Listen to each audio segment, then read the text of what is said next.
For our very last performer, last but certainly not least, and our second power female of the night, we have the delightful Rose Feroah.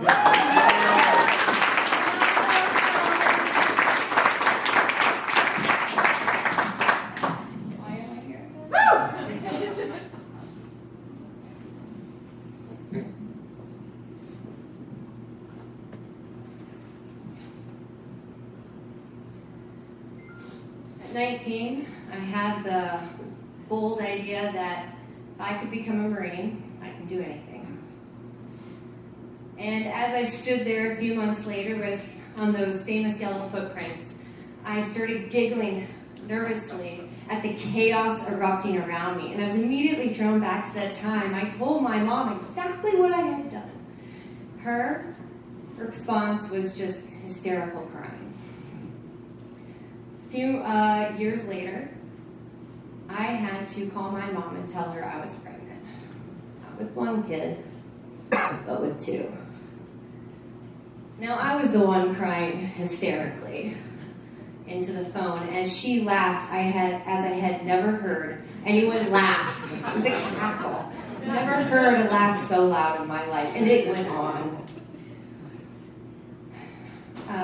And a few months later, there I was with my feet in yellowed stirrups, and I was exhausted. And I had this liquid courage called an epidural running through my system.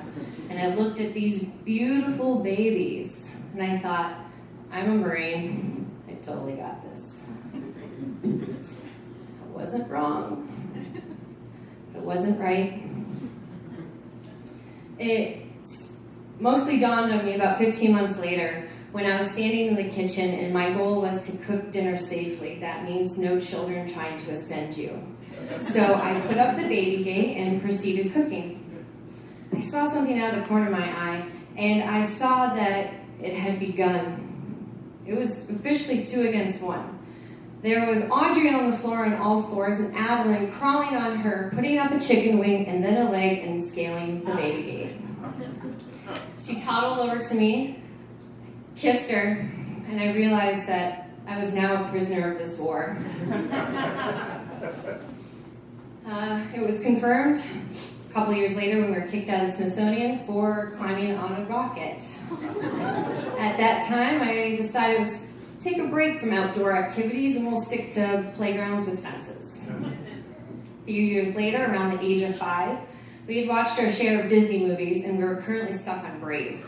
I don't know if you've seen this, but it's a fantastic movie with this Irish princess. She's got curly red hair, and she rides through the Highlands on this badass horse, shooting shit with an arrow. Right up my alley. And we decided to go out for the day because I had my sea legs back, and I could do this. Packed up, and we headed up to DC to go to Easter Market. The girls started to bicker ridiculously now, and I decided that this is the sign that says we're done. We all need a nap and some sugar. So on the way back to the car, I stopped by Starbucks. I rewarded myself with a lemon pound cake and a nice coffee because I can't nap. We walked back to the car, I put them in their seats, and I gave them their drink and their snack. I'll have to tell you that I don't do well with bickering. It does that thing that makes your eye twitch uncontrollably, like you try to massage it out. So it had gotten to the eye twitching stage. To get them in the car, they got their seats, their snacks.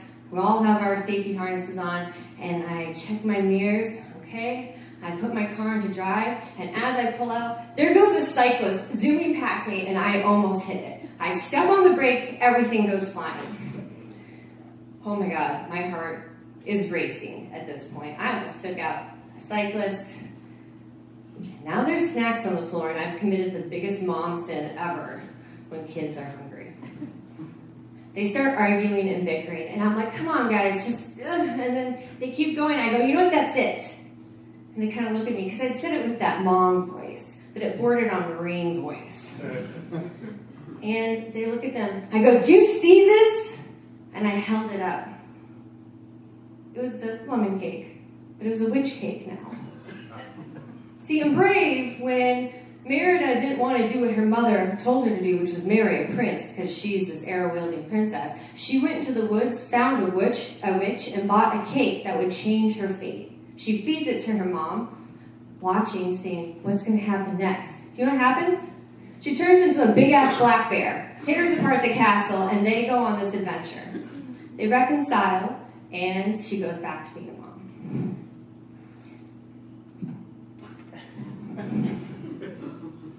Do you see this? What does that look like? The witch? Mm-hmm.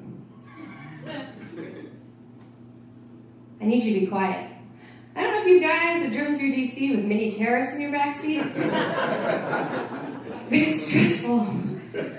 It's very stressful. I just want some quiet. I wanted to play the game, make your lips touch.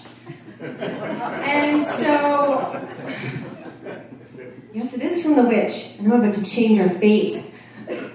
No! Yes! So I tear open the bag, and I start shoving that witch cake in my mouth. I'm almost choking. There's crumbs everywhere, and they're just like, looking at me. I can't, oh my God, there's so much witch cake in my mouth.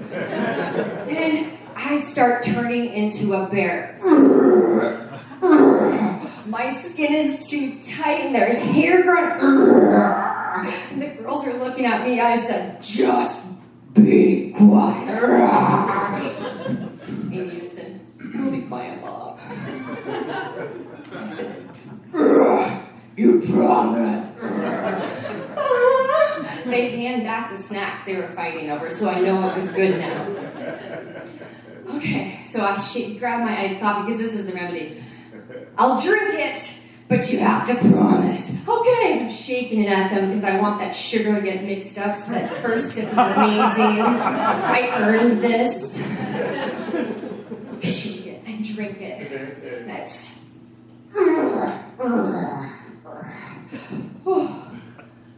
I'm sweating a little. I don't know if y'all turned into a bear, but it's exhausting. And they look at me just to make sure. They go, Mama? I said, yes. We'll be quiet.